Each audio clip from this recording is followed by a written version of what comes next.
अवधूत चिंतन श्री गुरुदेव दत्त श्री स्वामी समर्थ एक नवीन व्हिडिओमध्ये सर्वांचं खूप खूप मनापासून स्वागत आहे। उद्या आहे मार्गशीर्ष महिन्यातला पहिला गुरुवार।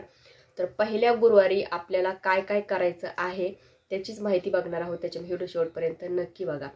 आता बघा उद्या गुरुवार आहे म्हणून बघा स्वामींचा वार आहे, स्वामींची सेवा करायची। पण तर गुरुवारी काय करायचं आहे, आता पूजा कशी मांडायची किंवा पूजा उपवास कसा करायचा किंवा गुरुवारी डोकं धुवायचं का, लादी पुसायची का, त्याची पूर्ण डिटेल माहिती मी तुम्हाला मागच्या व्हिडिओमध्ये सांगितली होती। आजच्या व्हिडिओमध्ये आपण बघणार आहोत की गुरुवारी माता लक्ष्मीचं स्वागत कसं करायचं, त्याचबरोबर तिचा नैवेद्य आणि सर्व पूजेच्या वेळेस ही गोष्ट करायला विसरू नका, कारण खूप महत्त्वाची आहे आणि माता लक्ष्मीला प्रसन्न करून घेणारी आहे। म्हणजेच काय तर बघा, आता महिला, घरातली महिला जितकी तिनं माता लक्ष्मीची सेवा करेल, तितके उपाय करेल, तितकी माता लक्ष्मी प्रसन्न होत असते आणि त्या घरावर तिची अखंड कृपा प्राप्त होत असते। चिरकाल त्या घरामध्ये माता लक्ष्मीचा वास असतो। त्याच्यामुळे घरातल्या महिलांनी सहसा जास्तीत जास्त माता लक्ष्मीच्या सेवा करायच्या। आता उद्या गुरुवार आहे, पहिला गुरुवार येतोय, तर माता लक्ष्मीचं स्वागत कसं करायचं। आता बघा, सर्वप्रथम सकाळी लवकर उठायचं, आपलं स्वतःचं आवरून घ्यायचं आणि बाहेरचं अंगण जे काय आहे तुमचं अंगण झाडून सारून छान अशी रांगोळी काढायची। मेन दरवाजा आहे तो स्वच्छ पुसून घ्यायचा, उंबरठा स्वच्छ पुसून घ्यायचा, त्याच्यावर हळदीचं लेपन, त्याच्यानंतर लक्ष्मीचे पावलं शुभचिन्ह त्याच्यावर काढायचे आहेत। त्याच्यानंतर त्याची पण पंचोपचार पूजा करायची आहे, कारण माता लक्ष्मी तिथूनच तुमच्या घरामध्ये येणार आहे।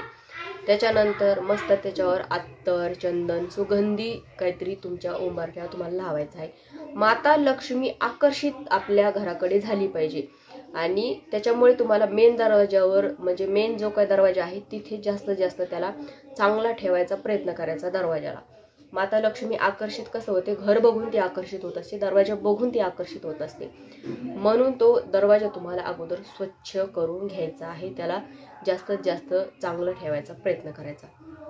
त्याच्यानंतर आता तुम्ही सकाळीच पूजा मांडून घ्यायची। बघा, सकाळी पूजा मांडली दिवसभर आपल्याला प्रसन्न वाटतं, माता लक्ष्मीचा सहवास दिवसभर आपल्या घरामध्ये असतो। त्याच्यामुळे दिवसभर आपल्याला म्हणजे सकाळीच पूजा मांडून घ्या। 12च्या आत तुम्हाला पूजा मांडायची आहे। आता 12च्या आत नाही मांडणं झाली तर मग सायंकाळच्या वेळेस मांडा। तर पूजा मांडून घ्यायची। त्याच्यानंतर आपण जी काही कहाणी वाचतो, आरती करतो, ती सायंकाळच्या वेळेस करायची आहे।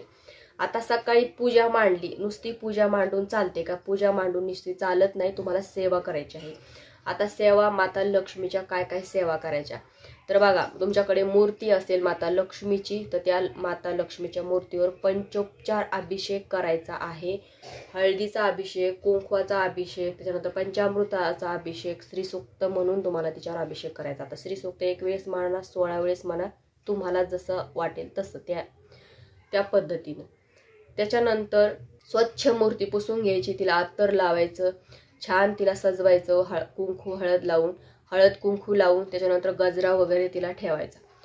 आता तुम्ही जर कलशाची देवी तयार करत असताल तर आता बघा, कलशाचे म्हणजे आता मार्केटमध्ये बरेचसे असे खूप छान छान असे मुखोटे आलेले आहेत। आपण कलशानं त्याला सजून महालक्ष्मीचं स्वरूप देतो, तशी पण तुम्ही महालक्ष्मी ठेवू शकता, फोटो असेल फोटो ठेवू शकता, मूर्ती असेल मूर्ती ठेवू शकता, जशी तुम्हाला योग्य वाटेल तशी।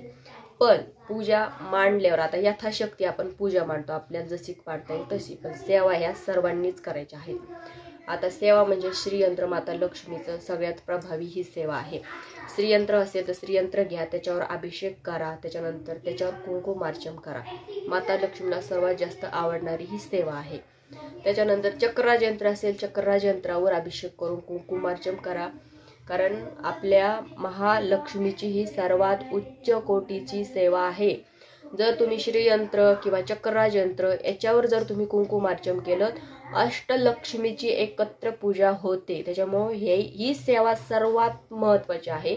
त्याच्यामुळे सांगते, ही सेवा सकाळीच करून घ्या, नाही झाली तर सायंकाळी करा, पण उद्याच्या दिवशी। तसं तर आता मार्गशीर्ष महिन्यामध्ये आपण रोज न चुकता कुंकुमार्चन करायला पाहिजे, कारण मार्गशीर्ष महिना माता लक्ष्मीला प्रसन्न करून घेण्याचा महिना आहे, भगवान विष्णूंना प्रसन्न करून घेण्याचा महिना आहे।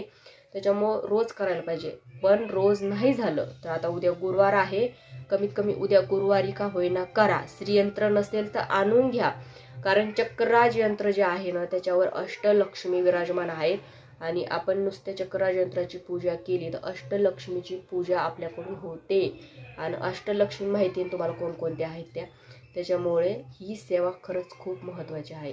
आता हे झालं. त्याच्यानंतर माता लक्ष्मी सगळ्यात जास्त काय आवडतं, तिला कवड्या आवडतात, पूजामध्ये ठेवा. आता पिवळ्या कवड्या सिद्ध करून आपण पूजेमध्ये ठेवायच्या. नंतर ते आपण आपल्या तिजोरीमध्ये गल्ल्यामध्ये त्या कवड्या आपण ठेवू शकतो.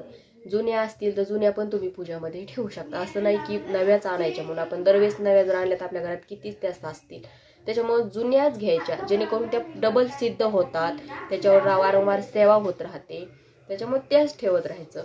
नंतर उद्या विष्णू सहस्रनाम वाचायला विसरू नका. विष्णू सहस्रनाम सर्वात उच्च कोटीची सेवा आहे माता लक्ष्मीची, कारण ती भगवान विष्णूची सेवा आपण करतो ना तर तिला ती जास्त आवडते. त्याच्यामुळं ही सेवा करा.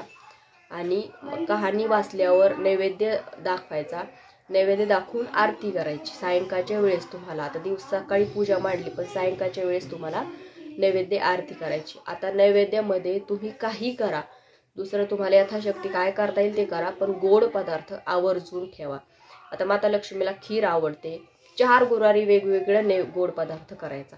एका गुरुवारी खीर करायची, एका गुरुवारी शिरा करायचा, एका गुरुवारी पुरणपोळी करायची. असे वेगवेगळे पदार्थ करत राहायचं. कारण बघा माता लक्ष्मीला म्हणजे आपण जितकं करतो ना तितकं आपल्याला त्याच्या दुपटी तिपटीनं त्याचं फळ आपल्याला मिळत असतं. त्याच्यामुळं जितकं करतो तितकं कमीच आहे, तर जितकं होईल तितकं करायचा प्रयत्न करा. त्याच्यामुळे दर गुरुवारी वेगवेगळा नैवेद्य, दर गुरुवारी हे सेवा करायच्या. कुंकुमार्जन मी तर म्हणते मार्गशीर्ष महिन्यामध्ये रोज करा न चूक. आय होप तुम्हाला कळालं असेल. आजच्या व्हिडिओमध्ये इतकंच. व्हिडिओ आवडला असेल लाईक करा, शेअर करा, चॅनलला सबस्क्राईब करायला विसरू नका. झाली सेवा श्री स्वामी समर्थ महाराजांच्या चरणी, परमपूज्य गुरु माऊलींच्या चरणी रोज करते. श्री स्वामी समर्थ.